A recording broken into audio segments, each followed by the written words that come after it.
Hey guys, my name's Brian. I wanted to make a video getting to the root of DE from a bit of a neuroscience perspective.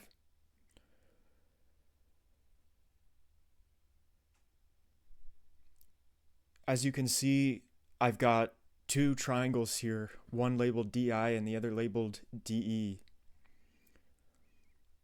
The meaning of these two triangles is to elucidate how status is distributed in social groups, specifically for the DI function and separately the DE function.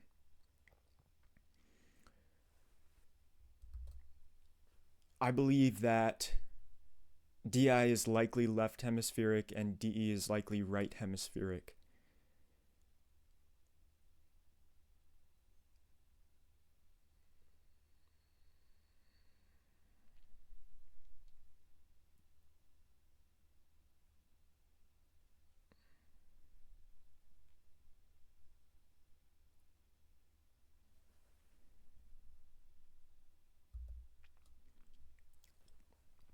Most importantly, I think that social groups are organized in accordance with these principles of DI being a traditional hierarchy and DE being kind of like an upside down hierarchy, like a reverse hierarchy. As you can see, in this case, the hierarchy on the left has a single individual at the top, and the hierarchy on the right has a single individual at the bottom.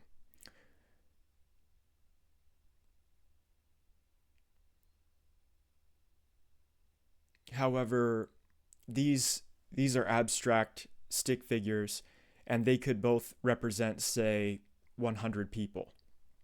So a single stick figure represents, say, 100 people.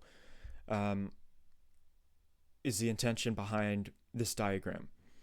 So you have, say, only 100 people at the top in a human society. Now, if there were only this many people in a group, then the stick figure would represent one person and it would still work. So the point is that as you go up these hierarchies, you increase in status. And that makes sense with the hierarchy on the left. It makes sense. If you are the CEO of a company, there's only one CEO and everybody else works for you, and you have more status.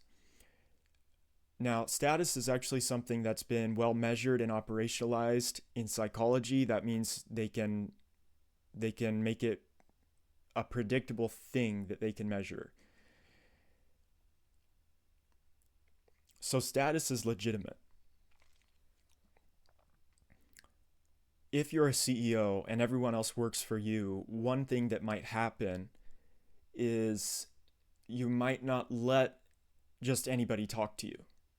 So maybe only those 3 people below you have access to your time. So your time is more valuable. Your presence is scarce to the people at the very bottom. And maybe they can try to send an email to the CEO, but there's a chance that he won't visit with them. They have to talk to the people above them. People above them talk to their bosses, and maybe then their boss might get to the CEO. Now, what's different is the hierarchy on the left doesn't look that way, and that can be confusing. But I'd like to try to explain why I think DE is actually an upside down hierarchy.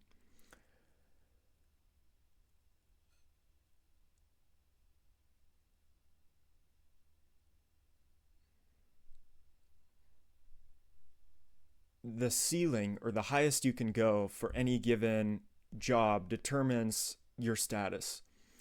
So your competence determines how good you are in any given hierarchy. So the reason why we have this hierarchy on the right is because there really is both of these hierarchies going on at once. One is in the left hemisphere and the other is in the right hemisphere, is my current hypothesis. And the the hierarchy on the right is for actually basic skills that everyone needs to have in order to get along in society. So for example, if you have a driver's license, that's not something that you can necessarily brag about. But if you don't have a driver's license, then you're kind of left out of a lot of things. So in this case, having a driver's license would put you at the top of this DE hierarchy. You're the same as everybody else, but that's kind of something that you need in order to just be normal. So if you don't have a driver's license, though, you probably will have a little bit less social status. Why? Because someone with a driver's license can go places. They're more powerful. So both of these are going on at the same time. I'll give another example. If a child doesn't know how to put on pants by him or herself, if a child can't pull up his pants, then he might not be ready to go to kindergarten. That's another example. Everyone can put on clothes, and that's a basic standard that we need to to socialize and to be acceptable and to go to work. So that's an example of this hierarchy on the right. So what does this mean? I believe this means that the purpose of the DI function is to try to become exceptional, and the purpose of the DE function is just to try to become acceptable. And when we're younger, we're just trying to become acceptable, especially in school. We might try to become exceptional if we're playing a sport or something, but when we're just starting out and we're just getting to know other people, we're actually just trying to become acceptable. We're just trying to reach that level of normalcy, which gives you the basic amount of respect of I'm an equal. So there actually is something below being an equal in terms of DE. This is why I think the root of DE is actually separate from DI. So when we talk about how someone is above someone else, the first question ought to be, for which function? Are they above you in the DI or are they above you in the DE? I think one thing that perhaps Dave and Shan can't yet parse is that there might be two hierarchies like this, and that therefore, if I'm above you in the DI, I might be below you in the DE. Or vice versa. If I'm above you in the DE, I might be below you in the DI. So here's an example. If you're working in a kitchen and you're a new guy, everybody else in the kitchen might know how to do everything. So there are line cooks often in a kitchen, people who run dishes out to tables, and they're often called, they called them expo. I forget what that meant. And then there are dishwashers. So often everyone in the kitchen, if all the line cooks know how to do expo and dishwashing and line cooks, then they're more useful. And that makes their DI more exceptional, but each of the line cook can do that. Maybe there are some guys who are washing dishes and doing expo who are still trying to work their way up to line cook. But all the line cooks can work every position in a kitchen, perhaps. So in that case, you're actually just trying to work your way up to being acceptable. You're not even ready to go on to be a chef who has some special talents. You're just trying to reach par. And that's actually can be, I think, difficult for some DIs. So this is important. This shows us how DI types can find themselves inadequate in seemingly normal situations, despite the fact that they might be exceptional at some very specific thing. So yeah, and then double deciding would mean that you're trying to rise up in both of these hierarchies at the same time. So that's very interesting. If there really is this division um, that's attributable to the split brain, then that's big news. That's big news. And the fact that we have a construct that is perfectly matched to that, that's actually really big news in the field of psychology. That's not trivial. So there you have it. Those are my ideas on the root of DE and the root of DI.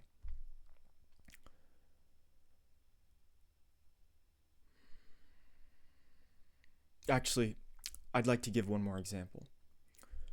So in this recent video, I just watched Shan's video on Richard Feynman, and I thought it was brilliant, especially what she said about the modalities, and how she caught his modalities with such a airtight prediction. But then a lot of people were asking about DI versus DE, and what is the root of DI and DE, especially when we consider that now we're seeing some kind of social type interference. Like, okay, you can have DE with flex and DI with friends. So I think a good example would be Gordon Ramsay, where he's got DE at the top. When he films Hell's Kitchen, he is not seeing the tribe is above him. The tribe is below him. So not only is he exceptional in that he's the boss, he's in charge, but he's more acceptable. He knows how to do that wide range of skills, that wide distribution of skills that cause him to be a better generalist in a sense, not just an exceptional specialist. In that case, I'm making an analogy between DE and generalism, despite the fact that an easier analogy would be with OE to generalism.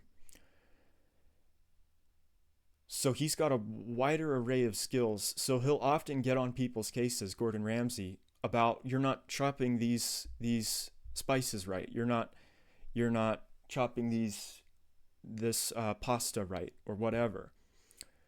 You need to do it like this. So in that case, he does not see the tribe is above him, and he does not feel he needs permission to blast at them.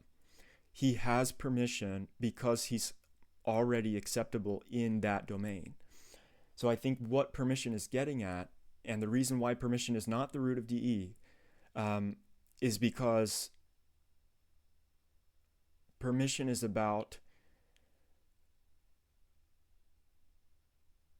making sure that you're acceptable to other people, such that we both agree that I'm better at this thing, or not that I'm better, but that I'm good enough, that I'm up to par. And once we both agree that I'm up to par, well, now I have permission to go do that by myself, because I don't need your supervision, because I'm not going to screw it up. So for that reason, I actually don't believe that DEs see the tribe as above them.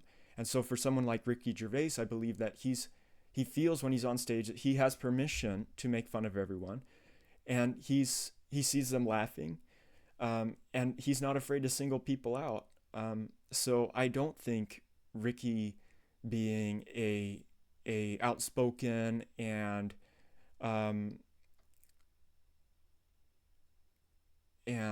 kind of headstrong individual who's going after the tribe, I don't think that's getting to the.